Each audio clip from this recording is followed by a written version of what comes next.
Good morning everyone, welcome to knowledge account. আমি কুন্তল মাহিদার তোমাদের সাথে 30th মে 2024 এ ডেলি কারেন্ট অ্যাফেয়ার্স নিয়ে ডিসকাস করব উইথ স্ট্র্যাটেজিকে। দেখো, তোমাদের সকাল 6টায় আজকে ডেলি কারেন্ট অ্যাফেয়ার্স, 7টার সময় award winning book and author আজকে তোমাদের করাবো কেস স্টাডিতে, যেটা আমাদের 45 নম্বর ক্লাস হবে স্ট্র্যাটেজিকের। 8:30টার সময় আজকে ম্যাথের প্র্যাকটিস ক্লাস তোমাদের হবে যেরকম হয় অন টাইম। 10টার সময় 100 জিকে ম্যারাথন তোমাদের আজকে থাকবে লাইভ। তোমাদের লিঙ্ক আমি টেলিগ্রামে সব শেয়ার করে দেবো, ওখান থেকে জয়েন করে নিও ঠিকঠাক সময়। 11টার সময় তোমাদের WBP KP English live class আজকে কেস স্টাডিতে হবে। 6টার সময়তেও WBP GK mock test case স্টাডিতে যেরকম চলছে সেরকম চলবে। আর 7টার সময় পিএসসি জিকে বুস্টার নলেজ অ্যাকাউন্টে তোমাদের আজকে হবে না, আজকে হবে ডাব্লিউবিপি জিকে বুস্টার। কেমন? তো এই লিঙ্কগুলো সবকটা টেলিগ্রাম থেকে তোমরা পেয়ে যাবে। আদারওয়াইজ দুটো চ্যানেলকেই সাবস্ক্রাইব করে রাখো, তোমরা ওখান থেকেই ক্লাসগুলো করতে পারবে। আর পরিবর্তন ব্যাচের অফার প্রায় শেষ হয়ে এসেছে, অফার ডেট তোমরা চাইলে এটাতে জয়েন করে নিও। সব কিছু ডিটেলস আমি স্ক্রিনে শেয়ার করেছি। এর সত্ত্বেও তোমাদের বিশদে কিছু জানার থাকলে তোমরা এই নাম্বারে হোয়াটসঅ্যাপ অথবা কল করে নিয়ে পরিবর্তন ব্যাচে জয়েন করে নিও। পিএসসি ক্লার্কশিপের ব্যাপারেও তাই, এখানেও খুব বেশি দিন আর নেই তোমাদের এই অফারটা, চাইলে এটাতে জয়েন করে নিও এই হোয়াটসঅ্যাপ নাম্বারে যোগাযোগ করে। ফার্স্ট কোশ্চেন আজকে যেটা দেখবো আমরা, কোন আন্তর্জাতিক বিমানবন্দর ভারতের প্রথম মর্যাদাপূর্ণ জিরো ওয়েস্ট টু ল্যান্ডফিল পুরস্কার অর্জন করেছে? জিরো ওয়েস্ট টু ল্যান্ডফিল পুরস্কার অর্জন করেছে তিরুবনন্তপুরম ইন্টারন্যাশনাল এয়ারপোর্ট। ভারতের প্রথম এই ধরনের কোন airport zero waste to landfill পুরস্কার অর্জন করেছে। তিরুবনন্তপুরম আন্তর্জাতিক বিমানবন্দর ভারতের প্রথম বিমানবন্দর হিসাবে জিরো ওয়েস্ট টু ল্যান্ডফিল এর মর্যাদাপূর্ণ স্বীকৃতি অর্জন করে ইতিহাস তৈরি করেছে। এই পুরস্কারটা confederation of Indian industry centre of excellence for sustainable development থেকে প্রদান করা হয়েছে। আর এই মর্যাদাপূর্ণ স্বীকৃতি অর্জনকারী ভারতীয় বিমানবন্দরগুলির মধ্যে কিন্তু তিরুবনন্তপুরমই প্রথম। তারপরে চিলিতে কোন বিশ্ববিদ্যালয় দ্বারা বিশ্বের সর্বোচ্চ মানমন্দির উদ্বোধন করা হয়েছে?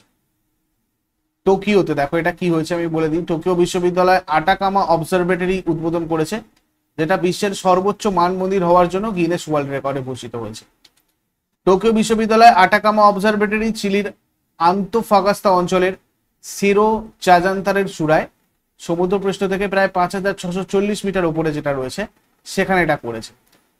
টোকিও বিশ্ববিদ্যালয় আটাকামা অবজারভেটরিতে একটা 6.5 মিটার অপটিক্যাল ইনফ্রারেড টেলিস্কোপ এর ব্যবস্থা করেছে, যেটা লক্ষ্য মহাবিশ্বের মৌলিক প্রকৃতি অন্বেষণ করা আর মহাবিশ্ব সম্পর্কে আমাদের জ্ঞান প্রসারিত করা। তারপরে কোন রাজ্য সরকারি চুক্তির চাকরিতে মহিলাদের জন্য 33% সংরক্ষণ বাধ্যতামূলক করেছে? কর্ণাটক করলো রিসেন্টলি এটা। এই উদ্যোগটা লিঙ্গ সমতাকে মানে প্রেফার করার জন্য, মানে উন্নীত করার জন্য, মহিলাদের ক্ষমতায়ন করার জন্য এটা করা হয়েছে। কর্ণাটকের মুখ্যমন্ত্রী সিদ্ধারামাইয়া, প্রতিষ্ঠা সাল কর্ণাটকের 1966, রাজ্যপাল থাওয়ারচাঁদ গেহলট, রাজধানী ব্যাঙ্গালোর, লোকনৃত্য ইয়াকসাগান, হুট্টারি, সুগি, কুনিথা, কারগা, লাম্বি, এগুলো উৎসব, মহীশূর দশেরা, উগাড়ি, এইসব রয়েছে। ন্যাশনাল পার্ক কানসি ন্যাশনাল পার্ক, মন্দিপুর national park, Bannerghatta national park, Kudremukh national park, Nagarhole national park, etcetera. আর হাইকোর্টের প্রধান বিচারপতি নিলয় বিপিন চন্দ্র আচারিয়া রয়েছে। তারপরে 13 দিনে 3বার মাউন্ট এভারেস্ট আরোহণকারী বিশ্বের প্রথম মহিলাকে? 13 দিনে 3বার মাউন্ট এভারেস্ট আরোহণ করেছেন পূর্ণিমা শ্রেষ্ঠা। পূর্ণিমা শ্রেষ্ঠা নেপালের গোর্খার একজন 32 বছর বয়সী পর্বতারোহী এবং পেশায় একজন ফটো সাংবাদিক। বিশ্বের প্রথম নারী হিসাবে একই মরশুমে 3বার মাউন্ট এভারেস্ট আরোহণ করার ইতিহাস তৈরি করেছেন। সবগুলো মাত্র 13 দিনে করেছেন। তারপরে অল এমাই হেলিনা কোন দেশের প্রধানমন্ত্রী পদে নিযুক্ত হয়েছেন? ইনি চাঁদের প্রধানমন্ত্রী পদে নিযুক্ত হয়েছেন। এই চাঁদের তোমার হচ্ছে রাজধানী এন জামেরা, আর এর currency Central African CFA franc. তারপরে কোন রাজ্য সরকার সম্প্রতি তামাকজাত দ্রব্যের বিক্রয়, উৎপাদন আর বিতরণ নিষিদ্ধ করেছে? এটা রিসেন্টলি করলো তেলেঙ্গানা। দেখো, তামাকজাত দ্রব্যের বিক্রয়, উৎপাদন এবং বিতরণ তিনটেই নিষিদ্ধ করেছে তেলেঙ্গানা সরকার। 24 মে 2024 থেকে 1 বছরের জন্য তামাক এবং নিকোটিন যুক্ত গুটখা আর পান মশলা তৈরি, সঞ্চয়, বিতরণ এবং বিক্রয় এই সব কিছুটা নিষিদ্ধ করেছে। 2014 সালের 2 জুন অন্ধ্রপ্রদেশ পুনর্গঠন আইন অনুযায়ী অন্ধ্রপ্রদেশ রাজ্যের উত্তর পশ্চিমাঞ্চলের 10টা জেলা নিয়ে তেলেঙ্গানা রাজ্য গঠিত হয়েছিল। মুখ্যমন্ত্রী রয়েছেন কে চন্দ্রশেখর রাও বা কালভা কুন্তলা চন্দ্রশেখর রাও। রাজ্যপাল সিপি রাধাকৃষ্ণন, আর তেলেঙ্গানার রাজধানী হায়দ্রাবাদ। ন্যাশনাল পার্ক এখানে রয়েছে তোমার কাশু ব্রহ্মানন্দ রেড্ডি, মহাবীর হরিণা, মৃগাবনী এইসব। তেলেঙ্গানার উৎসব বোনালু বাতুকাম্মা এইসব। আর লেকস তোমার রয়েছে হুসেন সাগর, ওসমান সাগর, হিমায়ত সাগর, তারপরে তোমার Durgam, Cheruvu, Pakhal lake, Mir Alam tank etcetera. Charminar আমরা জানি এখানেই রয়েছে মুসি নদীর পূর্ব তীরে, যেটা 1591 সালে নির্মিত হয়েছিল। তারপরে সম্প্রতি বিশ্বের প্রথম 100% বায়োডিগ্রেডেবল কলম কোন দেশে চালু হয়েছে? 100% বায়োডিগ্রেডেবল কলম চালু হয়েছে ভারতে, আমাদের বিশ্বের প্রথম করা হয়েছে। নিউ দিল্লির সৌরভ এইচ মেহতা বিশ্বের প্রথম সম্পূর্ণ বায়োডিগ্রেডেবল পেন চালু করেছে, যার নাম নোট পেন। এই কলমটাতে একটা মানে পুনর্ব্যবহৃত কাগজের রিফিল এবং অবিষাক্ত কালি রয়েছে, এবং এটা মানে নন পয়জনাস ইঙ্ক রয়েছে, এবং এটা একটা ধাতু। আর এই উদ্ভাবনের লক্ষ্য হচ্ছে প্লাস্টিক বর্জ্য হ্রাস করা, ঠিক আছে। অ্যাকচুয়ালি বায়োডিগ্রেডেবল মানে যেটা সম্পূর্ণ মিশে যাবে আর কি মাটিতে। নেক্সট, সম্প্রতি অটোমেকার সিট্রোয়েন প্রাক্তন ভারতীয় ক্রিকেট অধিনায়ক মহেন্দ্র সিং ধোনিকে ভারতে ব্র্যান্ড অ্যাম্বাসাডার হিসেবে নিয়োগ করেছে। তো সিট্রোয়েন কোন দেশের কোম্পানি? এই সিট্রোয়েনটা হচ্ছে তোমার ফ্রান্সের কোম্পানি। ফরাসি গাড়ি নির্মাতা সিট্রোয়েন ভারতের প্রাক্তন ক্রিকেট অধিনায়ক মহেন্দ্র সিং ধোনিকে ভারতে তার ব্র্যান্ড অ্যাম্বাসাডার হিসেবে নিয়োগ করেছে। সাম্প্রতিক ব্র্যান্ড অ্যাম্বাসাডারদের মধ্যে আমরা যদি দেখি, করিনা কাপুর খান রয়েছেন ইউনিসেফ আর ভারতের জাতীয় রাষ্ট্রদূত। ইউনিসেফ ভারতের জাতীয় রাষ্ট্রদূত, সঞ্জনা সাঙ্গি স্পেস ইন্ডিয়া, নীরজ চোপড়া বর্তমানে এভারেডির ব্যাটারির ব্র্যান্ড অ্যাম্বাসাডার, নয়নথার স্লাইসের, নীরজ চোপড়া বিপিসিএল এর স্পিড পেট্রোল ভেরিয়েন্টের। তারপরে সম্প্রতি খবরে দেখা গেছে সত্যমঙ্গলম টাইগার রিজার্ভ, এটা কোন রাজ্যে রয়েছে? সত্যমঙ্গলম টাইগার রিজার্ভ এটা রয়েছে তোমার তামিলনাড়ুতে। তামিলনাড়ু বন বিভাগ নীলগিরি বায়োস্ফিয়ার রিজার্ভের পূর্ব আর পশ্চিম ঘাটের সংযোগস্থলে অবস্থিত। সত্যমঙ্গলম টাইগার রিজার্ভে 3 দিনের হাতিশুমারি শুরু করেছে। এটা প্রায় 1411.6 বর্গ কিলোমিটার জায়গা জুড়ে বিস্তৃত।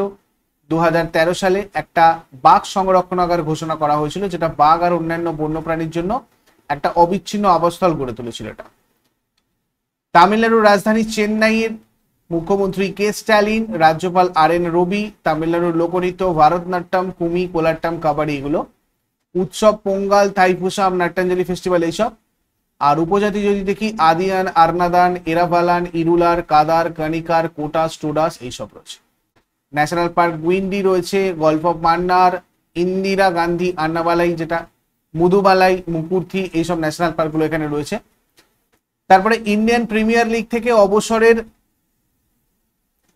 ঘোষণা দিয়েছেন তারকা খেলোয়াড় দীনেশ কার্তিক। IPL 2024-এ তিনি কোন দলের হয়ে খেলেছিলেন? এবারের IPL যেটা হলো সেখানে উনি কিন্তু রয়্যাল চ্যালেঞ্জার্স বেঙ্গালুরুর হয়ে খেলেছিলেন। ভারতীয় উইকেট রক্ষক এবং রয়্যাল চ্যালেঞ্জার্স বেঙ্গালুরুর তারকা খেলোয়াড় Dinesh Kartik Indian premier league থেকে অবসরের ঘোষণা করেছেন। এরপরে আন্তর্জাতিক নিখোঁজ শিশু দিবস বা ইন্টারন্যাশনাল মিসিং চিলড্রেন্স ডে কবে পালন করা হয়? এটা পালন করা হয় প্রত্যেক বছর 25 মেতে। দিবসটার উদ্দেশ্য হচ্ছে, বা এই দিবসটা পালন করার উদ্দেশ্য হচ্ছে শিশু অপহরণ বিষয়ে আলোকপাত করা, পিতামাতাকে তাদের সন্তানদের সুরক্ষার জন্য সুরক্ষা ব্যবস্থা সম্পর্কে অবগত করা এবং যাদের খুঁজে পাওয়া যায়নি তাদের প্রতি সম্মান জানানো। এই সচেতনতামূলক ইভেন্টটা গ্লোবাল মিসিং চিলড্রেন্স নেটওয়ার্কের সাথে একসাথে পরিচালিত হয়। এরপরে আগের দিনের হোমওয়ার্কগুলো আমরা সবাই দেখে নেব। মৌলিং জাতীয় উদ্যান এটা কোথায় রয়েছে? এটা রয়েছে তোমার অরুণাচল প্রদেশে। পেরিয়ার জাতীয় উদ্যান এটা রয়েছে তোমার কেরালাতে। আর আজকে তোমাদের জন্য প্রশ্ন থাকবে, খুব ইম্পর্টেন্ট দুটো কোয়েশ্চেন্স। ক্রিপস মিশনের ব্যর্থতার পর ভারতে কোন আন্দোলন শুরু হয়েছিল? আর ইলবার্ট বিল আন্দোলন কবে হয়েছিল? এগুলো তোমরা শেষকালে আমাকে কমেন্টে জানাও। চট করে আগের দিনের গুলো কুইক রিভাইজ করে নেবো। যারা যারা লাইভে রয়েছে অ্যান্সার করার চেষ্টা করো। 29 মে 2024 এর কোয়েশ্চেন্স আমাদের কি ছিল দেখো। ফার্স্ট, সম্প্রতি খবরে আসা নিসি উপজাতি কোন রাজ্যের বৃহত্তম জাতিগোষ্ঠী? নিসি বা নাইসি উপজাতি যেটা, এটা হচ্ছে তোমার কোথাকার? অরুণাচল প্রদেশের। সৌদি আরব ফয়সাল বিন সৌদ আল মেজফেলকে কোন দেশের রাষ্ট্রদূত হিসাবে নিযুক্ত করা হয়েছে? সিরিয়া। গীতানাস নৌসেদা কোন দেশের রাষ্ট্রপতি পদে নির্বাচিত হয়েছেন? লিথুয়ানিয়া। কোন racing driver Monaco grand Prix 2024 শিরোপা জিতেছে? Charles Leclerc. National agricultural cooperative marketing federation of India এর চেয়ারম্যান পদে কে নিযুক্ত হয়েছেন? জেঠা আহির। ইংল্যান্ডের প্রথম কোন খেলোয়াড় টি-20-তে 3000 রান করেছেন? Jos Buttler. কোন রাজ্যের বনে গুজবেরি স্পিসিসের অন্তর্গত একটা নতুন প্রজাতির উদ্ভিদ আবিষ্কৃত হয়েছে? কেরালা। সিমরান শর্মা বিশ্ব প্যারা অ্যাথলেটিক্স চ্যাম্পিয়নশিপে কোন পদক জিতেছেন? স্বর্ণ। গেল লিমিটেড সম্প্রতি মধ্যপ্রদেশের রাজ্যের কোন শহরে জাতীয় সবুজ হাইড্রোজেন মিশনের অধীনে প্রথম 10 মেগাওয়াট গ্রিন হাইড্রোজেন প্ল্যান্ট উদ্বোধন করেছে? বিজয়পুর। বিশ্বের শীর্ষ আপেল উৎপাদনকারী দেশ কোনটা? চীন। এগুলো ছিল তোমাদের আগের দিনের প্রশ্ন। ইউজফুল বলে মনে হলে অবশ্যই সবাই লাইক করবে, কমেন্ট করে তোমাদের ফিডব্যাক জানাবে। আর যারা নতুন রয়েছে প্রতিদিন সকাল 6টার সময় ডেইলি কারেন্ট অ্যাফেয়ার্স এর আপডেটের জন্য নলেজ অ্যাকাউন্টকে সাবস্ক্রাইব করে বেল আইকন প্রেস করে অল নোটিফিকেশনে ক্লিক করে রাখবে। Thank you so much. Next ক্লাসে আবার সবার সাথে কথা হচ্ছে। Have a great day.